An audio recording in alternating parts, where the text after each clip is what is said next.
우리가 계속해서 이단 강좌를 좀 함께 나누고 있습니다.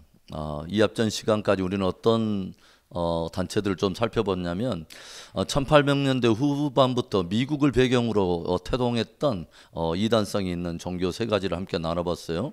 몰몬교, 그리고 또 여호와의 증인, 그리고 이 앞전 시간에 안식교에 대한 이야기를 우리가 함께 나눠봤습니다. 오늘의 이야기는 우리가 최근에 굉장히 급부상하고 있는 신천지, 좀 더 정확하게 말한다면 신천지 예수교 증거장막 성전 이 단체에 대해서 우리가 좀 함께 좀 나눠보려고 합니다. 저는 최근에 그런 생각을 해봐요. 어떤 생각을 해봤냐면, 야, 정말 마지막 세대는 정말 마지막 세대다. 종교적으로, 그러니까 영적 분위기가 굉장히 이단적 징후들이 굉장히 거세게 드러나고 있고, 그리고 세상적으로도 정치계에서, 그리고 법조계에서 여러 가지 어떤 불이한 법들이 거대하게 일어나기 시작하고, 그리고 최근에 막 이렇게 통과되는 막 이런 법들을 통해서 우리의 자녀 세대가 얼마나 위협을 받고 있으며, 우리 자녀들이 정말 직면해야 될 어떤 그 영적 도전들과 믿음의 어떤 위기들은 얼마나 거셀까 하는 그런 생각들도 해보고, 어떤 총체적으로 거대하게 일어나고 있는 그런 것들을 많이 이렇게 보면서 정말 깨어 있어야 될 때다. 정말 깨어 있어야 될 때다. 그리고 이런 거세한 물결은 우리에게 어떤 것을 도전하냐면, 이래도 예수냐? 이래도 너에게는 예수 복음이면 충분하고 이래도 예수를 붙들 것이냐라고 꼭 묻는 것처럼, 그래서 마지막 시대가 되면 될수록 정말 보배로운 성경의 사람이 드러나고 정말 예수면 충분한 진짜 복음의 사람이 드러나도록 마지막 거된 어떤 그런 바람들이 꼭 어떤 부정적인 네거티브가 아니라 그것이 가장 모든 성도들의 믿음을 가장 순결하게 빚어가는 그것은 하나의 연단의 어떤 풀무가 아닐까 하는 그런 생각을 해봅니다. 끝까지 여러분 예수 복음으로 승리할 수 있는 귀한 저와 여러분들 되시기를 축복합니다. 오늘 우리는 이제 신천지에 대한 우리가 이야기를 좀 나눠볼 텐데, 저는 그런 생각을 해봐요. 처음 신앙생활을 할 때 누구와 함께 신앙생활을 하는가가 굉장히 저는 중요하다는 생각을 해봐요. 누구에게서 들었느냐. 그러니까 우리가 보통 묻잖아요. 이렇게 누구를 이렇게 채용하려고 하면 누구 밑에서 배웠어? 어디 학교 나왔어? 그러니까 누구의 물을 먹고 누구의 가르침을 받았는가가 굉장히 그 사람의 어떤 많은 사상과 생각하는 사고체계나 행동하는 어떤 모든 양식에 상당한 영향을 미친다는 것을 우리가 알고 있기 때문에 누구의 어떤 배경 속에서 자랐는가를 우리는 많이 물어보잖아요. 그래서 오늘 조용히 보면은 소위 이 이단들은 말 그대로 한국에서 일어난 직통 계시파의 하나의 그 주류라고 말할 수 있어요. 직통 계시파. 그래서 여러분 한국에서 아주 유명한 사람들이 예전에 있었는데 이런 사람들 아십니까? 여러분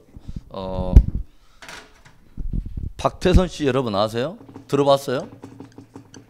들어봤어요? 예, 박태선 씨가 뭘로 유명한가요? 전도관. 그러죠? 그 다음에 또 뭐예요? 신앙촌 뭐 이런 걸로 유명하죠. 그 다음에 또 온 나라를 통일한 사람 있죠. 통일교. 그래서 누구죠? 네, 문선명 씨. 그런데 이 두 사람이 원래 누구의 영향을 받냐면 김백문 씨라는 사람의 영향을 받아요. 김백문 씨라는 이 사람이 뭐냐면 굉장히 환상과 계시 위주의 어떤 그런 게 굉장히 그 몰입해 있던 그런 사람이에요. 그러니까 이 사람이야 말 그대로 하나님과 직통 계시 막 이런 것들을 추구하던 이런 사람들인데, 요 사람의 영향을 요 사람들이 받습니다. 그래서 사실은 박태선 씨가 이제 그 장로였잖아요. 그런데 이 사람이 사실은 처음에는 어떻게 시작했을 것 같아요? 누구보다도 주님을 뜨겁게 사랑하고 주님을 더 깊이 알기를 원하면서 다른 사람이 체험하지 못한 뭔가 주님과의 깊은 것들을 원하고 갈구하면서 어떤 주님께로부터 특별한 어떤 계시, 특별한 어떤 환상들 이런 것들을 맞추고 있지 않겠어요? 그런데 이 사람이 1955년경에 이제 그 신앙촌 막 이런 것들로 해서 서서히 사람들을 모으기 시작했다가 1980년에 이 사람은 어떤 식으로 타락해 버리냐면 새 하나님을 선포합니다. 그래 자기가 이제는 하나님이 됩니다. 그러면서 기독교의 한 지류라고 말하는데 사실은 기독교에서 결별을 해요. 자기들이 기독교와 결별을 선언하면서 새로 만든 종교가 박태선 씨가 어떤 종교를 만냐면 천부교라고 하는 종교를 만듭니다. 지금까지도 있어요. 한국에 천부교가 약 140교회가 있어요. 그래서 말 그대로 이제 이 사람이 이제 지론하는 것은 뭐냐면 전혀 엉뚱하게 간 거죠. 그냥 뭐냐면 예수님의 구원 자체가 불완전한 구원이었다고 하는 거죠.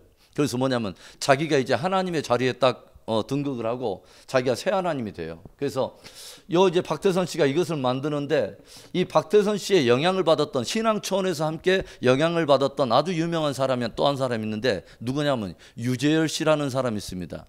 유재열 씨 계열이 있는데 유재열 씨가 처음으로 무엇을 만드냐면 장막성전을 만들어요. 그래서 장막성전 여기서 출발을 하는데 이 유재열 씨가 우리가 누구냐면 사실은 싸이의 장인어른입니다. 그래서 이 유재열 씨가 이제 그 장막성전을 통해서 이 사람도 뭐냐면 계시와 환상을 굉장히 막 추구하면서 그 밑에 누가 이제 그 영향을 받냐면 바로 밑에 여러분들 처음 들어봤을 거예요. 백만봉 씨라고 있어요.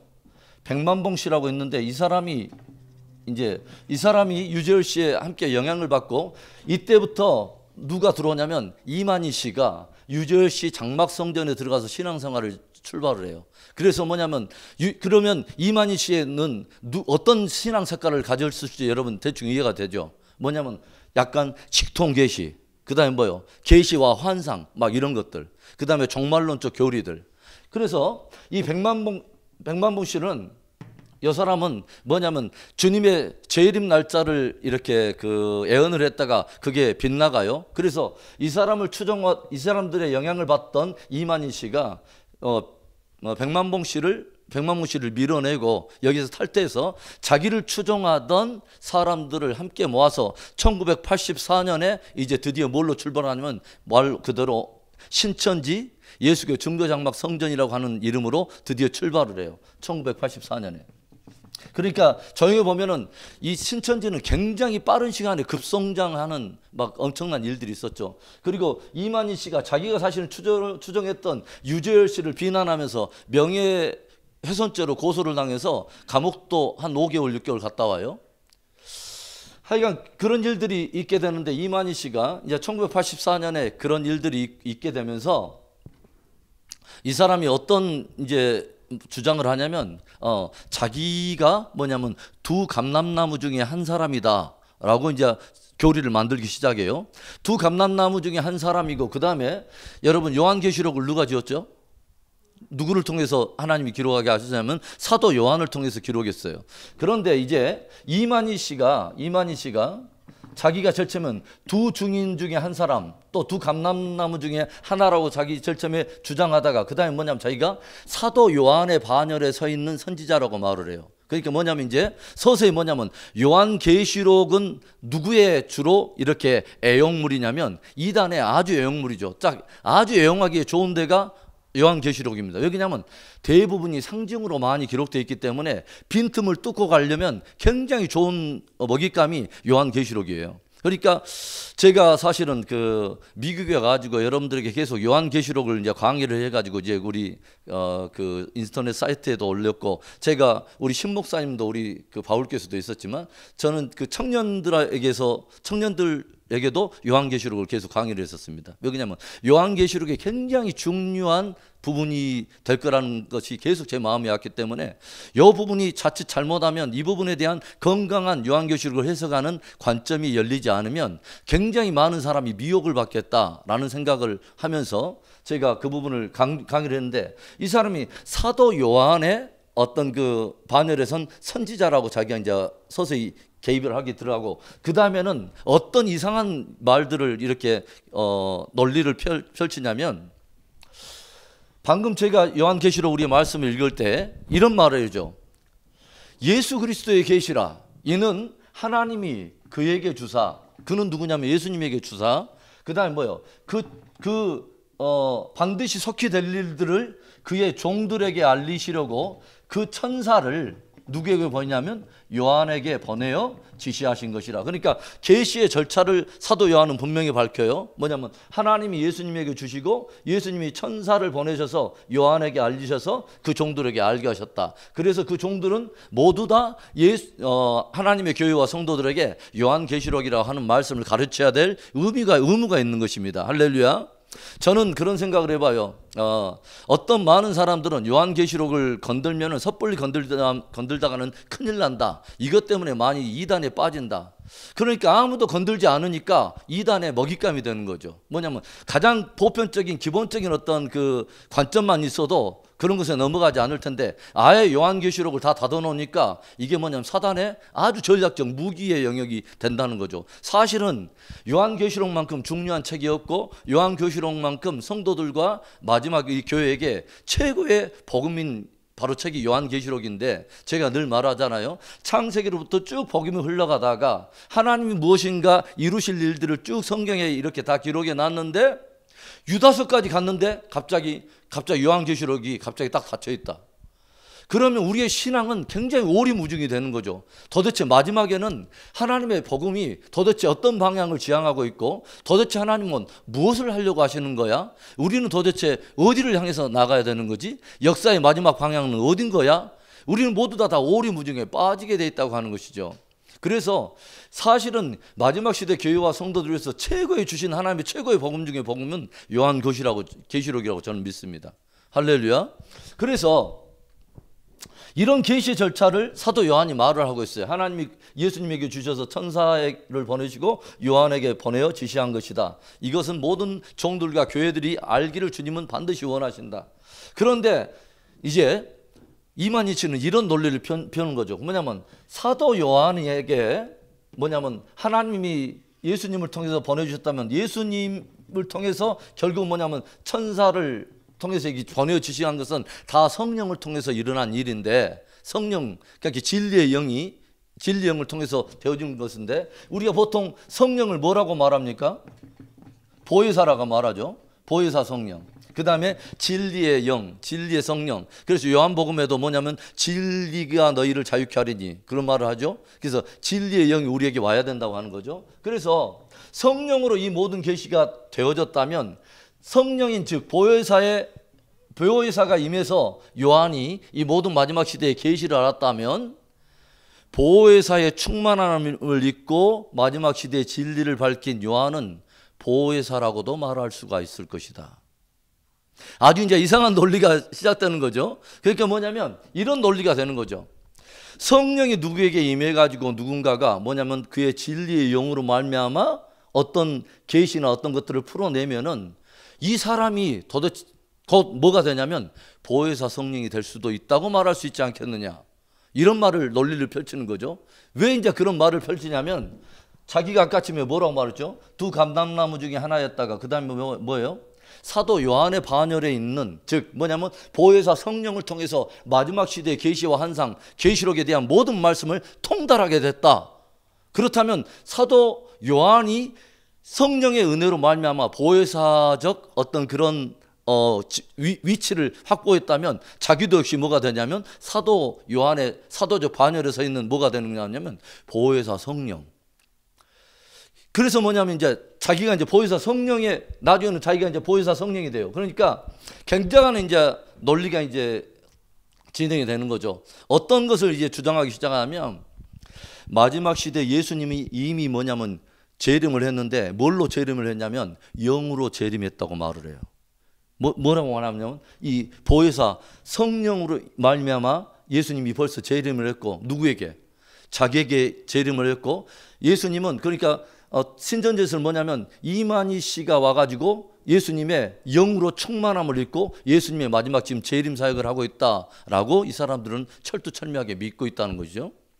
자, 그래서 이제 그런 이야기들을 우리가 좀 풀어갈 텐데 여러분 좀 이상하잖아요. 뭐냐면은 그러면 그동안에 성경을 지은 사람이 사도 요한만이 아니라 구약의 선지자들과 사도들 그리고 많은 사람들이 무려 성경을 지은 저자들이 40명이라면 그 이만희 씨의 주장대로 한다면 모든 선지자들도 무엇을 지금 사실은 주장할 수 있냐면 자기들도 다 성령의 감동으로 말미암아 성경을 지었기 때문에 선지자들도 다 뭐냐면 자기 스스로 보혜사다라고 주장할 만하잖아요. 이 사람의 논리라면. 그럼 이 사람의 논리라면 누구도 다들 지금 다 보혜사냐면 마태, 마가, 누가, 요한 뭐 이런 사람들 그러지 않겠어요? 그런데 제가 여러분들의 그 말을 하잖아요. 사도들과 선지자 중에는 한 사람도 그런 사람이 없어요. 그렇죠? 왜 그러냐면 자기들의 위치를 알기 때문에 그러죠. 주님의 영광이 어떤 영광인지 알고 그분께 부르심을 받은 자기가 어떤 직위의 사람인 것을 알기 때문에 감히 자기가 뭐냐면 보혜사라고 하는 이 이름, 성령 하나님에게만 붙일 수 있는 이 보혜사의 이름을 함부로 그것을 사람에게 붙여가지고 남용함으로 인해서 신성 모독하는 일을 하지는 않아요. 그렇죠? 심지어 사도 바울이 뭐라고 그럽니까? 제가 말을 했지만 사도 바울 자기를 추종하는 굉장한 사람들이 있었어요. 그렇죠? 바울파, 게바파, 뭐요? 또 아볼로파 막 있었잖아요.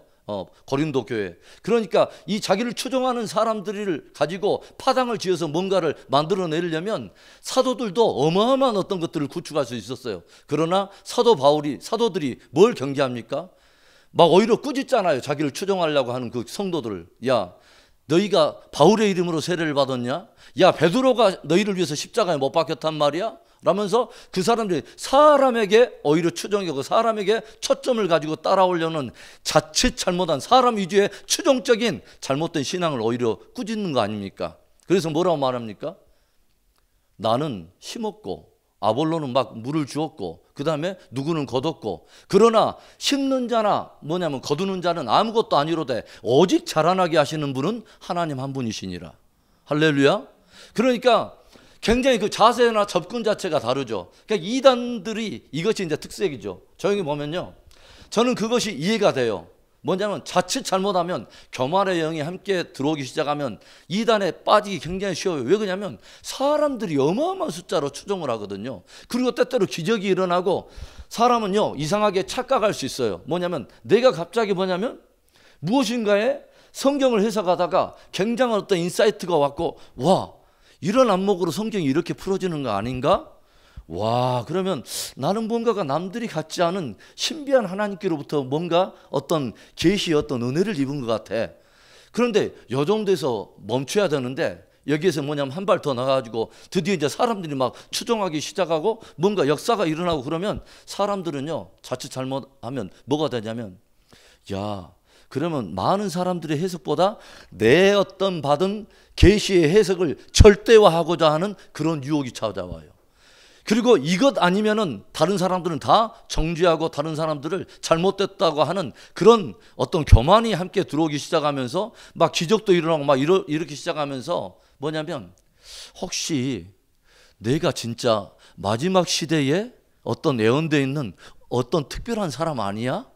라고 착각하기 시작한다는 거죠. 대부분 이단은 다 그렇게 출발했습니다. 그러니까 우리가 이제 이런 관점을 우리가 전 이해를 가지고 신천지에 대한 이제 이야기를 우리가 좀 더 들어가 보기를 원해요. 자, 제가 그런 이야기를 배경으로 해서 그 패러그랩을 먼저 한번 읽어보겠습니다. 이만희 씨는 전도관 박태선 씨의 신앙청구와 유재열 씨의 장막성전에서 잘못된 신앙 기초를 갖게 되고 1978년에 장막성전에서 영명을 가졌던 솔로몬으로 통하던 백만봉 씨를 추정하다가 1984년 3월 14일 자신을 따르는 세력을 규합해서 신천지 예수교 중부 장막 성전을 설립하게 되었습니다. 대부분 정통교단에서 이단으로 규정된 신천지 측은 산 옮기기 또는 투수권 포교법으로 전략으로 정통교회와 성도들을 미워가며 위협하고 있습니다. 여러분, 투수권 포교법은 뭔지 아세요? 정통교회에 그냥 은밀하게 등록을 해가지고 이제 보통 그 성도인 것처럼 충성하다가 점점 세력을 규합해서 그 교회를 서서 이제 성도들 빼내는 거죠. 그 다음에 산 옮기기는 그러지 않아요. 아예 통째로 교회를 먹는 건데 들어와 가지고 충성 봉사하다가 목회자를 움직이죠. 그래서 통째로 그것도 아주 대형 교회는 먹기가 쉽지 않으니까 어느 정도 소형 교회나 그리고 약간의 중형 교회들 타겟으로 해가지고 장기적으로 한 3, 4년 충성하다가 자기에게 어떤 권력이 서서히 심겨지면 거기서부터 이제 영향력을 갖고 가가지고 성도들을 이제 막 패를 나누기 시작하고 목사님을 이제 반기 들게 만들고 뭐 해가지고 통째로 교회를 먹는 법. 그런데 여러분, 신천지가 제일로 위험한 것은 뭐냐면 이 사람들은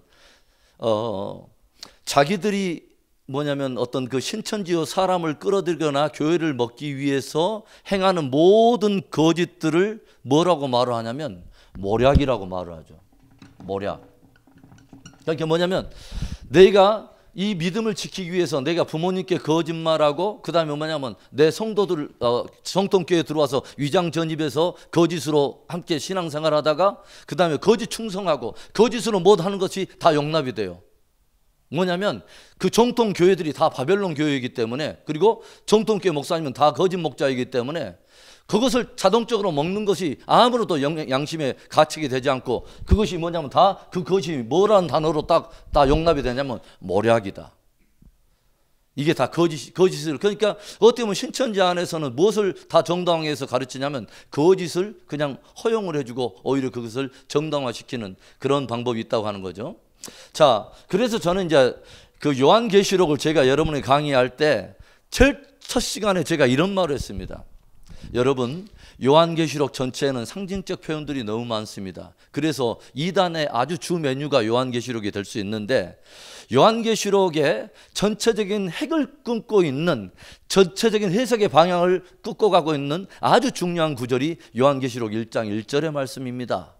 이것은 하나님이 요한계시록을 행여라도 잘못 도용하지 않도록, 잘못 갖고 가지 않도록 거룩한 기준을 주기 위해서 하나님이 쐐기처럼 못을 박은 아주 중요한 구절입니다. 뭐죠? 예수 그리스도의 계시라. 이는 뭐냐면 예수 그리스도를 드러내는 책이다. 할렐루야. 요한계시록은 예수 그리스도를 드러내는 책이다. 그러면 여러분, 제가 물어볼게요. 그러면 구약은 누구를 드러내는 책입니까? 예수 그리스도. 그래서 제가 말을 했죠. 예수 그리스도는, 구약은 예수 그리스도의 그림자 복음이다. 그 다음에 뭐예요? 신약의 복음은 예수 그리스도의 실제 복음이다. 그 다음에 서신서와 계시록까지는 뭐예요? 다시 오실 예수님에 대한 복음이다. 그러니까 성경 전체는 다 누구의 책이냐면 예수님의 책이다. 그럼 여러분 생각해 보세요. 앞에 처음 창세기 시작했을 때 복음을 시작하기 위해서 주님께서 복음에 대한 이야기로 창세기 3장 15절에 범죄한 이웃 사람들에게 구원을 얻는 복음을, 최초의 복음 주신 게 창세기 3장 15절이라고 말했습니다. 그게 뭐예요? 여자의 후손에 대한 이야기라고 제가 말을 했죠. 그렇죠. 뭐냐면 범죄에서 저들이 구원에 대해서 아무것도 할 수 없던 바로 그때에 하나님께서 구원을 얻고 그 모든 사람들을 범죄하고 죄와 사망 가운데서 끌어온 바로 사단, 옛뱀의 머리를 쳐버릴 가장 강력한 존재를 보내시겠다고 하는 바로 그분, 여자의 후손으로 오실 바로 그분. 여자의 후손으로 온다는 말이 무슨 말이죠? 여자의 후손이란 말은 바로 육체를 입고 오신다는 거죠. 그렇죠. 여자에게서 누군가 태어난 것은 철저하게 완전한 인간으로 오신다는 것을 말하는 거죠. 그런데 이때에 아담과 하와가 구원에 대해서는 아무것도 할 수 없는 바로 그때에 하나님께서 여자의 후손을 보내겠다고 하는 그 여자의 후손은 사람에게서 올 수는 없는 거죠. 왜냐하면 죄인이 죄인을 구원할 수 없기 때문에. 그러죠. 그런데 여자의 후손이 와서 사단의 머리를 깨버릴 여자의 후손이 온다는 말은 누군가 육체를 입고 이 땅에 오시는데 그분이 사람 편에서 오는 존재가 아니라는 것을 말한 거죠. 누가 보낸다는 것을 말하냐면 하나님 편에서 온다는 거죠. 그래서 바로 완전한 하나님이면서 완전한 인간으로 오실 어떤 분의 이야기를 끊임없이 성경은 이야기하고 있는 거죠. 그래서 구약 전체가 왜 중요하냐면 바로 예수님의 이야기에 그림자를 보여준다는 거죠. 여자의 후손이 오기는 오는데 어떤 식으로 어디서 태어날 것이며 어떤 모양으로 올 것인가 하는 것을 구약의 선지자들이 계속 그분에 대한 이야기를 들려주고 있다고 하는 거죠. 할렐루야. 그래서 이사야는 무엇을 말하죠?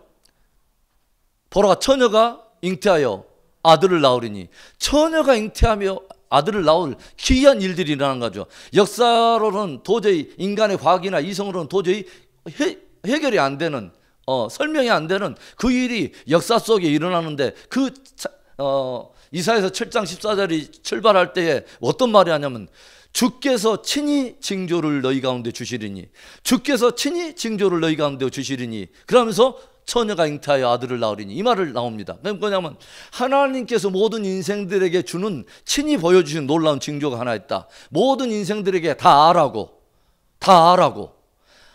그분이 그래서 무엇을 알라고? 바로 하나님께서 처음부터 말씀하셨던 바로 구원에 대한 그 복음의 그 주인공이 누구인지를 모든 인생들에게 알라고 표적 중에 표적으로 하나님이 친히 주신 중재 중에 최고의 것은 뭐냐면 처녀가 잉태하여 아들을 낳는 것이다. 그래서 도저히 인류 역사 가운데 이런 일이 없었는데 처녀가 동정녀에서 한 아들이 태어나면은 그의 이름을 뭐라고 그래요? 임마누엘이라 하리라. 우리와 함께 하시는 하나님. 처녀에서 난 바로 그가 누구냐면 완전한 하나님이신 우리를 찾아오신 임마누엘 하나님. 할렐루야. 그리고 베들레헴에서 태어날 것을 미가가 또 예언하잖아요. 베들레헴 에브라다에 너는 결코 작지 아니하도다. 내게서 이스라엘 다시는 목자가 나오리라. 그의 근본은 뭐요? 태초의 상권이라.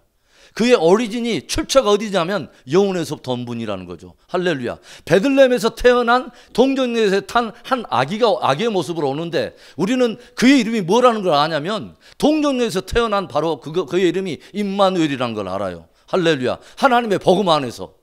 할렐루야.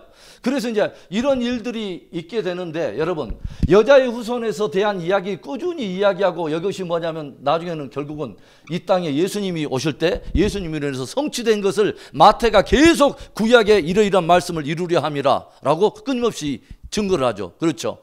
갑자기 뚝 튀어나온 한 인물이 아니라 구약에서 또 하나님이 계속 애언해왔던 선지자들 통해서 애언해놓은 그 인물이라는 것을 마태가 설명하기 위해서 하나하나 살건이 털 때마다 이는 주께서 하신 말씀, 이 말씀을 선지자로 하신 말씀을 이루려 함이라. 이러이러한 말씀을 이루려 함이라. 할렐루야.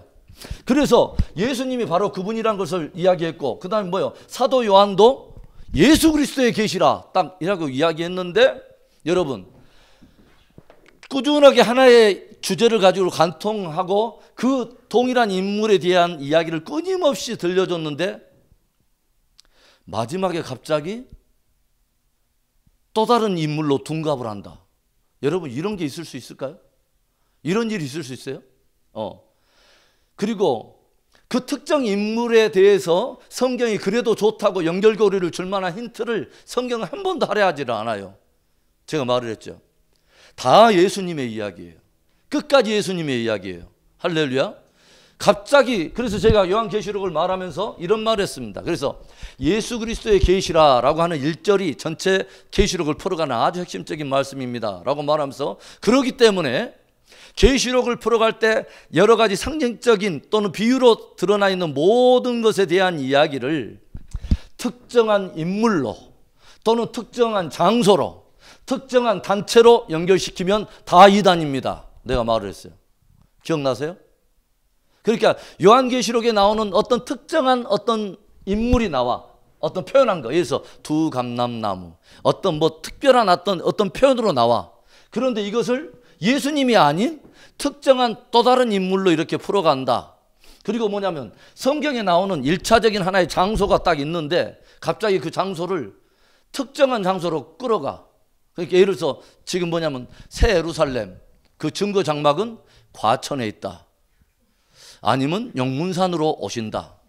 뭐 이러면은 일단은 다 뭔 단이에요? 2단. 왜 그러냐면 2단이 항상 그러잖아요. 달을 이자에다 끝단잖아요. 처음부터는 다 같이 출발했어요. 그런데 끝에 이상하게 둔갑을 해. 엉뚱하게. 진리의 영이 우리 가운데 오시면 복음을 혼미케 할까요? 아니면 복음을 선명하게 더 해줄까요?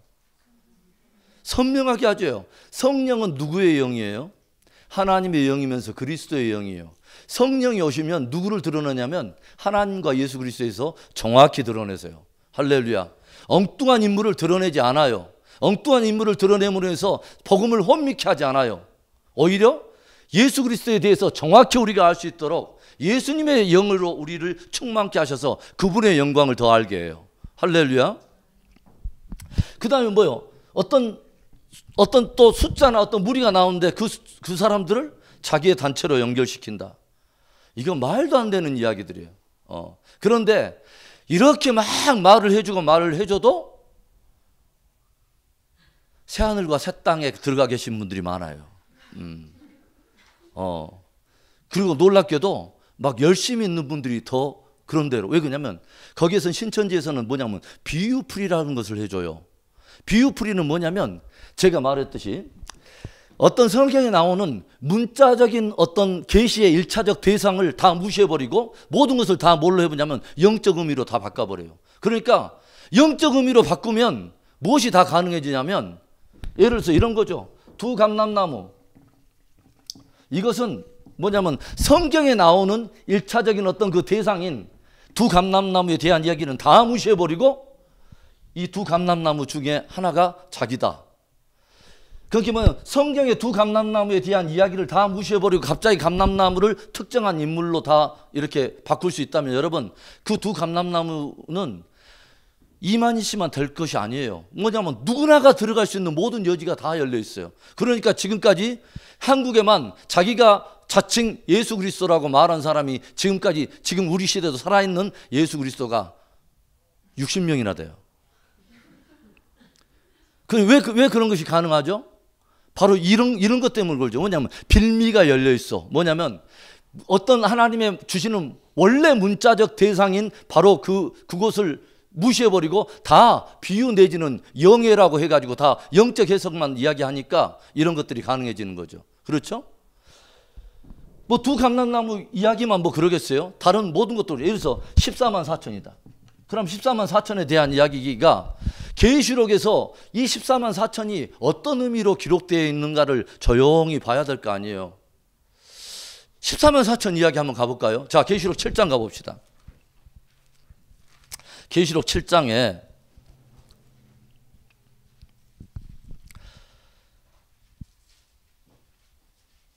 자, 어디에 보냐면 이제 이 배경 자체가 그러죠. 6장에 어떤 이야기 나오냐면 드디어 7인이 떼지는 이야기가 나와요. 그런데 여러분 7인을 떼는 분도 누구예요? 예수님이세요. 그렇죠. 그러니까 계시록을 보면은 2장 3장에서 교회 시대가 이야기가 나오고 4장에서 일이 올라오라 해서 사도 요한의 영이 끌려서 뭐냐면 천상의 예배 광경을 보는 게 4장 5장의 사건인데 4장에는 성부 하나님을 경배하는 것이고 5장에는 어린 양을 경배하는 장이 나와요. 그런데 왜 이것이 사이에 교회 시대에게 굉장히 중요한 메시지가 되고 그러냐면 제가 계시록을 풀어갈 때 이런 이야기를 했죠. 뭐냐면 2장 3장에서는 교회 시대 이야기가 나온다. 2장과 3장에서. 그 다음에 6장에서는 뭐가 나오냐면 6장부터 드디어 뭐냐면 7인이 떼지기 시작하면서 마지막 시대 심판에 대한 이야기가 나오는데 4장 5장이 굉장히 중요한 주제가 있기 때문에 이것을 사도 요한이 기록해 놓은 거예요. 왜 그러냐면 교회 시대에 대한 모든 이야기를 해놓고 나서 6장부터는 지금 환란이 막 시작되고 심판이 풀어지는데 교회가 반드시 봐야 될 게 4장 5장이에요. 막 환란이 일어나고 심판이 일어나는 일이 있기 전에 교회가 주목하고 확실히 믿음에 확정하고 뿌리를 박아야 될 놀라운 사실 하나가 있다면 뭐냐면 바로 4장에서 성부 하나님이 세세토록 보좌에 계신 그분의 보좌를 보여주고 그 다음에 뭐냐면 그분의 오른손에 들려있는 책 하나가 있는데 어떤 인생 가운데나 피조물 중에 그분께로 나가서 그 책을 떼거나 그 인을 뗄 자가 없어요. 왜 그러냐면 그 책이 너무 중요하거든요. 왜냐하면 이 책에 마지막 시대에 대한 모든 것에 대한 계시가 그 안에 들려있기 때문에 이것을 그분께 받아야 마지막 시대에 대한 어떤 계시가 풀려질 텐데 도저히 하나님의 보좌 앞에 나갈 인생들이 없고 아무도 없어요. 어떤 인생이 감히 하나님의 거룩한 보좌에 나가요. 그런데 조용히 보니까 사도 요한이 막 울잖아요. 그것 때문에 도대체 그러면 우리 인류의 역사는 어떻게 될 것인가 하면서 막 울고 그러니까 장로 중에 하나가 나와서 울지 마라. 야, 유다 지파의 사자 다윗의 뿌리가 이겼다. 하고 보니까 어린 양이 거기 있는 거야. 그 어린 양이 바로 가가지고 그 보좌에 계신 분에서 오른손에서 책을 취할 때 모든 천상 천하에 뭐냐면 네 생물과 24장로와 천군 천사와 하늘과 땅과 바다의 모든 피조물들이 어린 양에게 경배하는 이야기가 나와요. 이제는 뭐예요? 세세토록 하나님의 보좌에서 있던 그분의 주권적 통치의 권세가 누구에게 넘어간다는 걸 말하냐면 어린 양에게 이제 주어졌다는 걸 말하는 거죠. 할렐루야. 그런데 그 어린 양이 누구냐면 일찍 죽임을 당한 것 같더라. 뭐냐면 초림에 고난당하신 그 주님이 십자가로 뭐냐면 죄의 권세를 깨뜨려 버리시고 보좌에 나가서 이제는 천하 통치의 권세를 받으신 이야기가 나오죠. 그래서 이냐면 그래서 인을 누가 떼냐면 어린 양이 첫 번째 인을 떼실 때에 라고 6장에서 이제 나오죠. 드디어 인을 떼는 사건이에요. 마지막 역사가 풀어지는 사건이 이것을 교회가 반드시 알아야 된다는 거죠. 저와 여러분이 진짜 알아야 될 건 뭐냐면 마지막 시대에 거대한 환란과 많은 것들이 일이 일어났을 때 뭐냐면 무엇을 보냐면 그러나 마지막 시대의 역사는 누구의 손에서 지금 집행되고 있다? 어린 양이신 예수님이 다스리고 있다. 할렐루야. 교회가 이것을 알아야 된다는 거죠. 할렐루야. 그래서 그런 일들이 일어나기 때문에 이제 4장 5장에 이 사건을 그 안에다 담아놨다고 하는 것이죠. 그러니까 4장 5장을 보는 것은 너무너무 중요하죠. 그러죠? 그래서 6장부터 이제 인들이 쭉 떼어지는 이제 그런 이야기들이 쭉 이렇게 나오는 것이죠. 그런데 보니까 이제 이 이야기가 나옵니다. 7장 1절에 이일 후에 내가 내 천사나 땅 모퉁이에 선 것을 보니 내 천사가 땅 모퉁이에 섰어요. 땅의 사방의 바람을 붙잡아서 바람으로 하여금 땅에나 바다에나 각종 나무에 불지 못하게 하더라. 또 보매 다른 천사가 살아계신 하나님의 인을 가지고 해돋는 대로 올라와서 땅과 바다를 해롭게 할 권세를 받은 내 천사를 향하여 큰 소리로 외쳐 이르되 우리가 우리 하나님의 종들의 이마에 인치기까지 땅이나 바다나 나무들을 해하지 말라 하더라. 내가 인침을 받은 자의 수를 들으니 이스라엘 자손의 각 지파 중에서 인침을 받은 자들이 14만 4천이니 4절에 뭐라고 나오냐면 일단 14만 4천에 대해서 뭐라고 나오냐면 내가 인침을 받은 자의 수를 들었습니다. 그런데 이스라엘 자손의 각 지파 중에서 인침을 받은 자들이 14만 4천이다. 그러면 이 14만 4천의 원래 1차적 예언의 대상은 어떤 사람들입니까? 이스라엘 사람들입니다. 그렇죠? 이스라엘 사람들이에요. 그리고 나서 5절부터 그래서 뭐냐면 14만 4천을 이야기할 때 지파들의 이야기가 나와요. 그러죠? 뭐냐면 5절에 유다 지파 중에 인침을 받은 자가 1만 2천이요 르브안 지파 중에 1만 2천이요 쭉 해서 12지파 1만 2천 명씩에서 14만 4천의 숫자가 나와요. 그러면 이 14만 4천의 1차적 예언의 대상은 뭐다? 이스라엘 자손이다. 그러죠? 원감람나무인 바로 유대인 가운데 죽게 돌아갈 그 충만한 구원받은 숫자를 14만 4천이라고 표현하는 것입니다.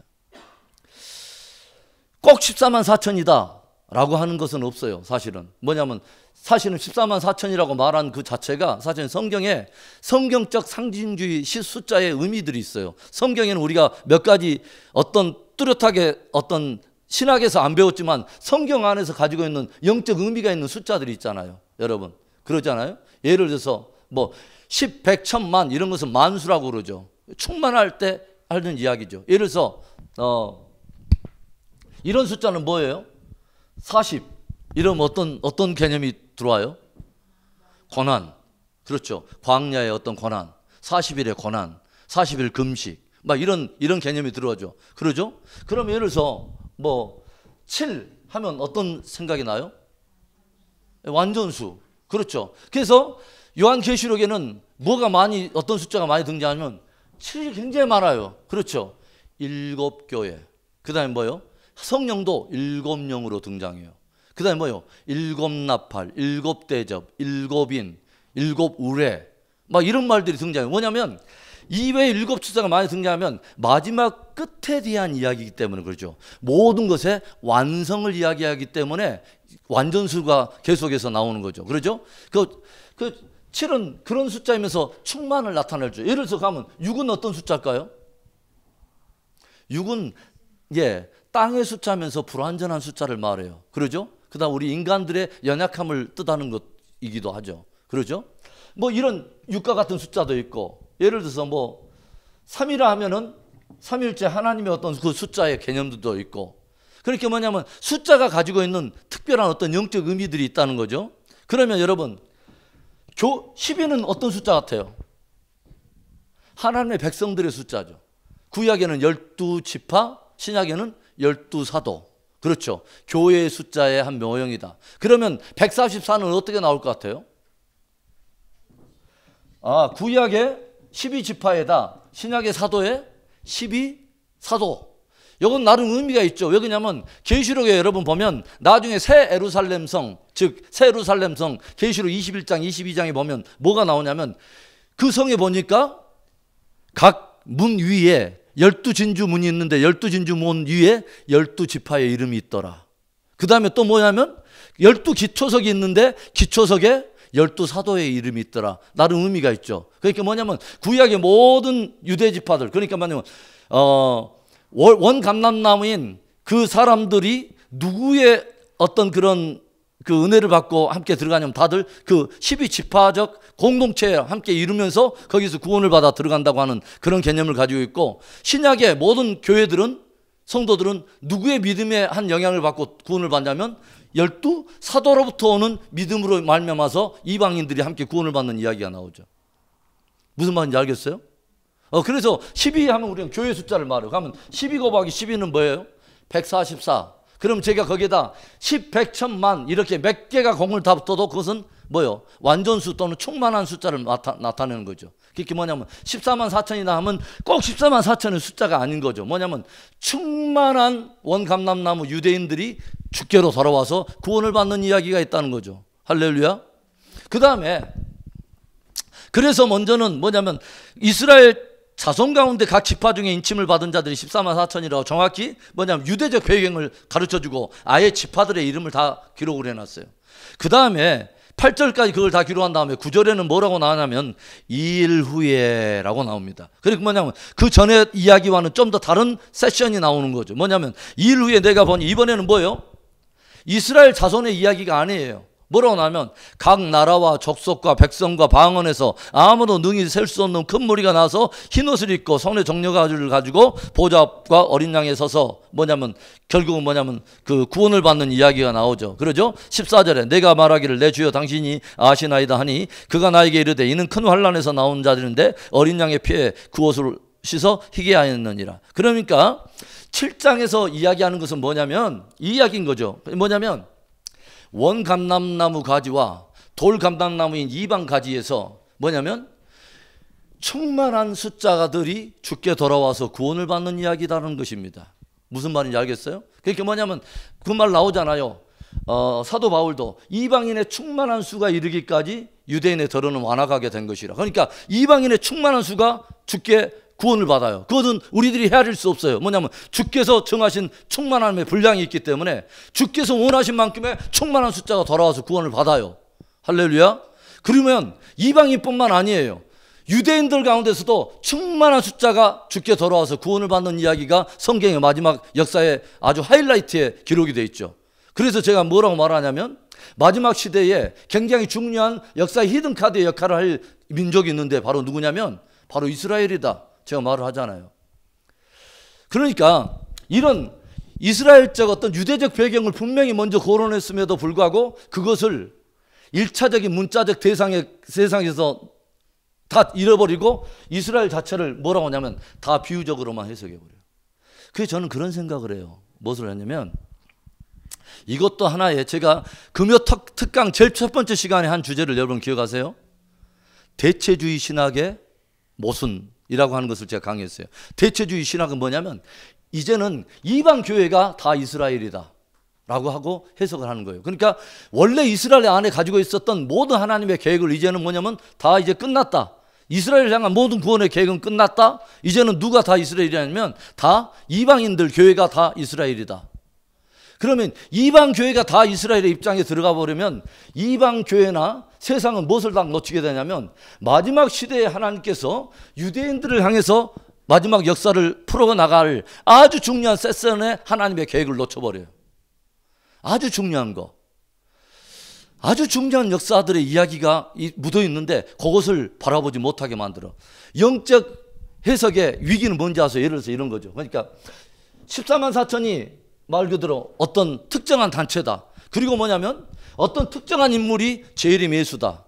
그런 딱 개념을 가져버리면 이 영적 어떤 비유를 가지고 특정한 인물을 끌어오고 특정한 단체에 끌어와서 이것이 마지막 시대의 종말의 그림이 돼버린다. 그러면 주님을 바르게 맞을 준비를 하지를 못해요. 왜 그러냐면 마지막 패러다임이 성경적 패러다임에서 벗어나 있기 때문에. 끝까지 성경은 누구의 이야기냐면 예수님의 이야기인데 이것을 엉뚱한 인물로 갖고 간 그 단체를 쫓아가고 그것을 진리로 붙들어 버리면 뭐냐면 진짜 기다려야 될 예수님을 기다리는 게 아닌가라는 거죠. 뭐냐면 이미 그래서 신천지에서는 재림 예수님이 재림을 했는데 영으로 재림을 했는데 누구의 육체를 빌려서 들어왔냐면 이만희 씨의 육체를 가지고 와서 지금 재림 사역을 하고 있다는 거죠.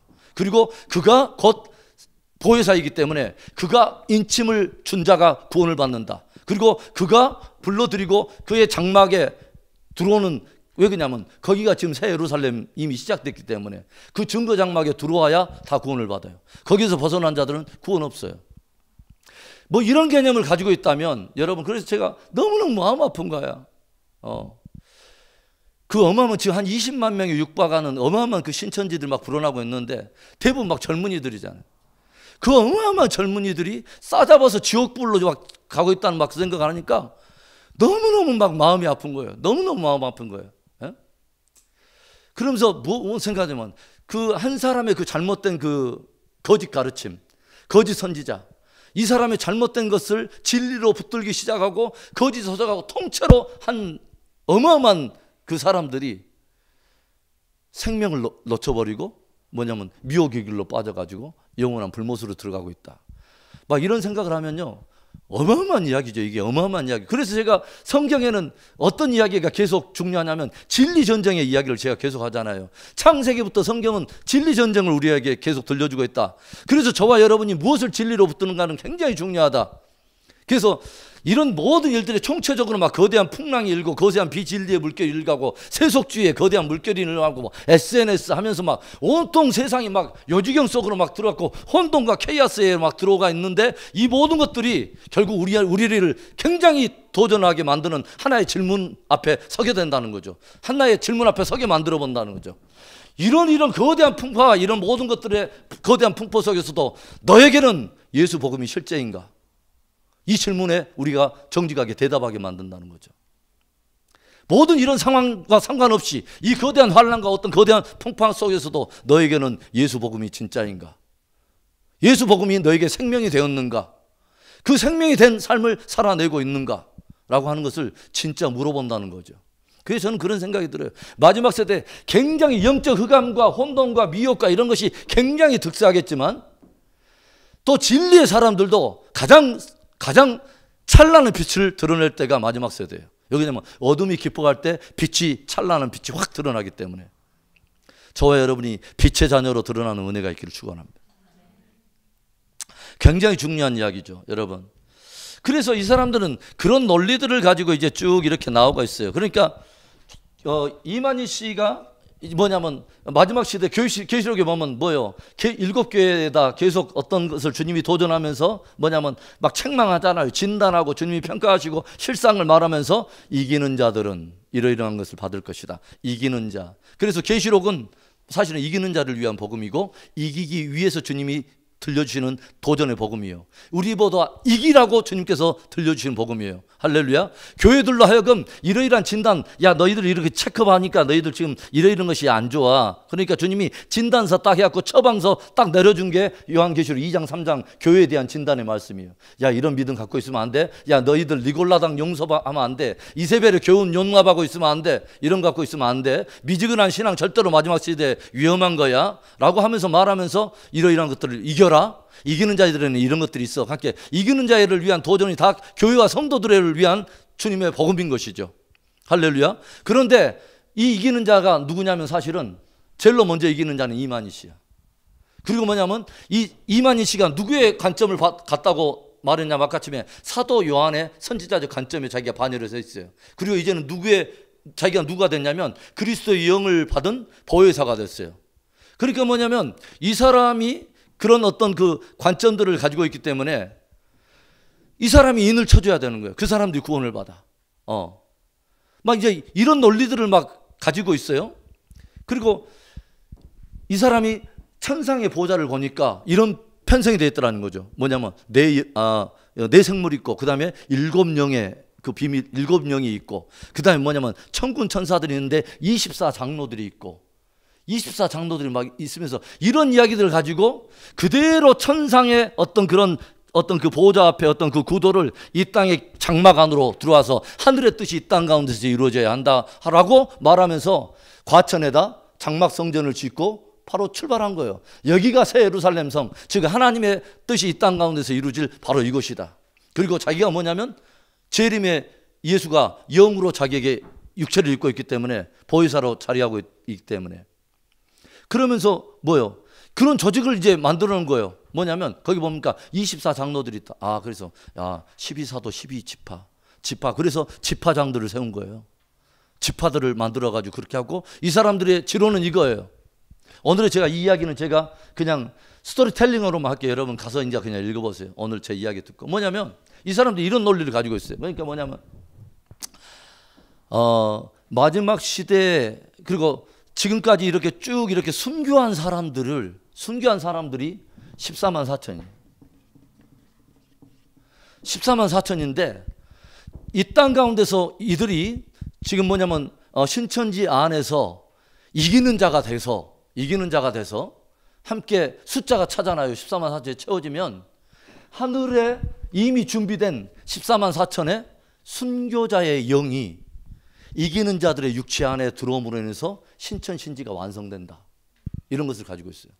이것을 신인합일 교리 또는 영생육체의 교리라고 말을 해요. 그게 뭐냐면 아주 신비한 교리죠. 뭐냐면 이 땅에 육체를 입고 신앙생활을 신천지가 열심히 하면서 자기들이 뭐냐면 끝까지 이기는 자로서 남아서 원하는 숫자만큼의 14만 4천이 이기는 자들이 딱 차면은 하늘에 순교당한 순교자의 영 14만 4천의 그 영이 각 사람 안에 들어와 가지고 뭐냐면 각 사람이 자기의 영도 아닌데 그 다른 사람의 영을 받아 가지고 온전한 이제 썩지 않는 완전한 몸으로 들어간다. 이것을 첫째 부활이라고 말해요.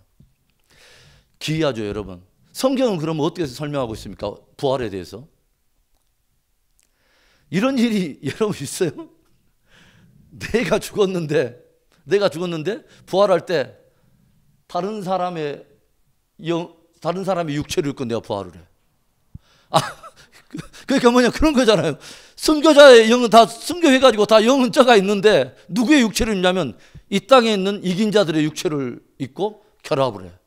그 이 땅에 있는 사람들은 뭐냐면 다 자기의 육체가 있는데 누구의 영으로 함께 합일이 되냐면 전혀 다른 사람의 영으로 있고 함께 썩지 않는 몸을 입는다.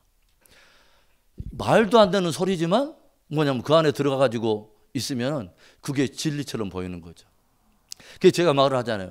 누구에게서부터 신앙의 물을 먹고 그건 굉장히 중요한 것 같아요. 저는 여러분들에게 정말 부탁하고 싶은 건데, 여러분 마지막 세대가 되면 될수록 찬란하게 빛을 발하는 책이 있어요. 성경입니다, 여러분. 성경을 사랑하는 여러분 될 수 있길 바라요. 할렐루야. 그리고 제가 연약하지만 제가 요한계시록에 대한 것을 우리 저 사이트에 20강좌를 쭉 올려놨어요. 요한계시록 여러분 공부하셔요. 네. 그런데 제가 왜 그런 관점이 중요하냐면 많은 사람들이 제가 청년 때부터 제가 요한계시록을 공부하면서 왜 그런 생각을 했냐면 읽으면서 그런 생각이 드는 거예요. 와, 여기는 비유나 상징에 이런 것들이 많은데 성경적 상징주의로 풀지 않으면 이게 굉장히 사단의 밥이 되겠구나. 아까 제가 말했던 감람나무가 갑자기 튀어나오는데 이 감람나무가 구약에서 어떤 역할을 하고 있고 무엇을 의미하고 있는 것과 함께 구약적 의미와 함께 연결하지 않고 독자적으로 계시록에 딸랑 나가지고 이 감람나무가 특정 인물이 된다, 둔갑한다. 이것이야말로 사단의 밥이죠. 그러죠? 막 이런 이야기, 또 구약 14만 4천에 대한 이야기, 새 예루살렘에 대한 이야기, 막 이런 이야기들. 갑자기 황충에 대한 이야기, 막 이런 것들이 구약이나 성경적 배경 하나도 없이 계시록만 따로 읽어가지고 그것 하나를 가지고 어떤 비유로 푼다. 그리고 거기 안에는 그러면 어마어마한 모든 것을 코에 걸면 코걸이, 귀에 걸면 귀걸이에 모든 것들이 다 통하는 게 그게 상징의 표현에 아주 위험한 요소면 위험한 요소죠. 그러니까 저는 그런 생각도 때때로 해봐요. 왜 주님께서 마지막 요한계시록에 대한 부분을 선명하게 풀지 않고 왜 이렇게 상징으로 이렇게 다들 해줬을까? 그런데 사도 요한은 당시에 어떤 것은 우리는 모르죠, 그 이유를. 그러나 사도 요한 2000년 전에 사람이 갑자기 하늘 위로 끌려가서 천상에 도저히 인간의 언어로 표현할 수 없는 것들을 많이 봤고, 그래서 도저히 인간의 언어로 표현할 수 있는 최상의 언어들을 골라서 표현한 게 지금 요한계시록 아닙니까? 그러죠? 그래서 끊임없이 비유로 막 이야기해요. 뭐뭐한 것 같더라, 뭐뭐이다 라고 말하지 않고 뭐뭐인 것 같더라, 뭐뭐인 것 같더라. 왜냐하면 이 땅의 언어로 무엇인가 풀 수 있는 최고의 언어가 그것밖에 없으니까 그렇게 풀었다는 거죠. 그러나 그것도 우리가 성경적 힌트를 얻을 수 있다는 거죠. 뭐냐면 구약이나 전체적인 성경 안에서 그 단어가 어떤 의미를 뉘앙스를 가지고 있었고 어떤 배경을 가지고 쓰는가를 보면은 성경적 상징주의를 우리가 풀 수 있다고 하는 거죠. 그런데 앞에 있는 것을 전체 문자적인 어떤 그런 의미들을 다 무시해버리고 자체 하나의 그냥 모든 것을 비유로만 갖고 있다. 그러면 이제 이건 완전 사단의 밥이죠. 모든 사람을 다 걸어도 다 통할 수 있는 그런 빌미를 열어주는 것이니까. 그렇게 굉장히 중요하죠. 그래서 요한계시록을 처음 보면서 그래요. 그런데 요한계시록을 우회적으로 많은 사람들, 목사님들 보니까 요한계시록 건들면 큰일 난다고. 요한계시록을 절대로 한번 하면 이단에 빠진다고. 제가 볼 때는 절대로 그러지 않아요. 하나님이 열어주신 만큼만 가고 성경이 주시는 그 은혜 안에서 우리가 건강한 관점을 가지고 요한계시록을 우리가 해결해야 돼요. 왜냐하면 주님은 분명히 이것을 교회와 하나님의 종들을 위해서 기록했고 반드시 장차될 일을 교회를 위하여서 기록했다고 분명히 말을 해요. 그렇다면 우리는 마음을 열고 요한계시록을 우리는 풀어가야 되고 마지막 시대에 대한 주님이 가르쳐 주신 대로의 건강한 패러다임을 가지고 있어야 됩니다. 할렐루야. 네, 그래서 여러분 특별히 성경을 사랑하시고 특별히 많은 부분이 요한계시록의 짧은 22장이지만 요한계시록 22장을 여러분 해결하기 위해서는요, 구약의 아까쯤에 우리 신목사님도 이야기했지만 전체적인 구약의 선지서들과 전체적인 구약적 배경을 전제로 해서 요한계시록은 풀어집니다. 그러니까 뭐냐면 건강한 성경적 관점에서 계시를 가지고 있어야 되지 독자적인 엉뚱한 것에서 도출되면 그것은 진짜 위험한 거예요. 예. 그렇게 해가지고 자칭 예수를 아는 사람이 60명이나 있다니까요. 예. 그래서 제가 여러분과 함께 나눴던 이 말씀들을 여러분들이 쭉 읽어보면 그 약간 이해가 돼요. 그리고 이 사람들은 막 증거 장막 성전이다 그러면 자기들만 이렇게 말하는데, 그리고 자기들이 진리의 성읍이래. 뭐냐면 예루살렘이 원래 가지고 있었던, 주님이 마지막 세대 예루살렘에 회복할 때 예루살렘의 이름이 바뀌리라. 뭐냐면 진리의 성읍이라 일컬리라.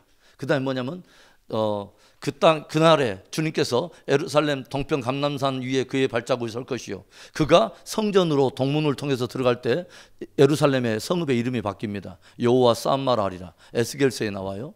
그게 뭐냐면 다 1차적인, 제가 말했지만 1차적인 예언의 대상이 다 누구냐면 예루살렘에 대한 이야기예요.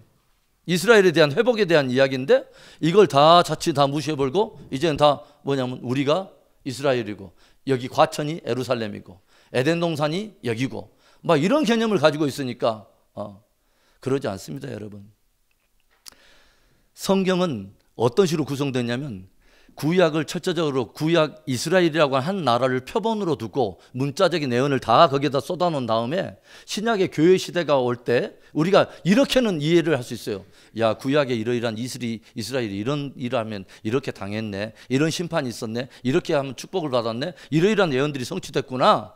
그러면 야, 우리는 다 신약의 교회는 따로 우리가 역사를 갖고 있지 않는데 다 어디에서 역사에서 유추된 하나의 은혜의 원리를 가지고 있냐면 구약의 이스라엘을 대하던 바로 하나님의 그 원리에서 우리는 그대로 영적 원리가 있어서 신약이 기록되면서 사도 바울이나 사도들이 풀어놨잖아요. 우리 교회는 영적 원리라 그렇게 해서 우리가 먹는구나 해서 우리는 그것을 믿음으로 가지면 우리가 복을 받아요. 그런데 이 선을 넘어서 우리가 이스라엘이야 라고 말하면 이때부터 이제 문제가 있다는 거죠. 무슨 말인지 알겠어요? 막 구약에다 이스라엘 예루살렘 막 이야기하고 심판하고 나서 마지막에 이렇게 회복할 거야 라고 이스라엘에 대한 회복에 대한 이야기를 이야기했는데 우리가 그래, 하나님께서 우리가 치시지만 우리가 회개하고 가면 하나님 우리를 회복시킬 거야 라고 은혜의 원리를 가지고 우리가 적용하면 좋은데 뭐냐면 이제는 내가 예루살렘이야, 우리가 이스라엘이야, 야, 영문산이 예루살렘이야, 과천이 예루살렘이야, 이렇게 한다면 그 문제가 된다는 것이죠. 그래서 여러분에게 이것 제가 쭉 나눠드렸는데 집에 가서 꼭 한번 전체적으로 우리 한번 읽어보세요. 그러면 여러분들이 전체적으로 좀 범할 게고, 그 유튜브에 보니까 요즘 보니까 신천지 안에서도 그 안에서 탈퇴하는 사람들이 많고 여러 가지 유튜브를 보면은 건강하게 이렇게 좀 이렇게 토론해 놓은 것도 있고 보면은 여러분들이 건강한 관점을 갖출 수 있어요. 그렇지만 분명히 제가 말하지만 마음을 느슨하게는 갖지 마세요. 뭐냐면 제가 이단 강좌를 한 이유가 있어요. 왜 그러냐면 그냥 이렇게 우리가 신앙생활을 할 때는 그냥 그런갑다, 뭐 우리가 이것까지 알아야 되나, 그러지 않아요. 뭐냐면 아주 아무것도 아닌 것에 넘어가려면 툭툭 넘어가요.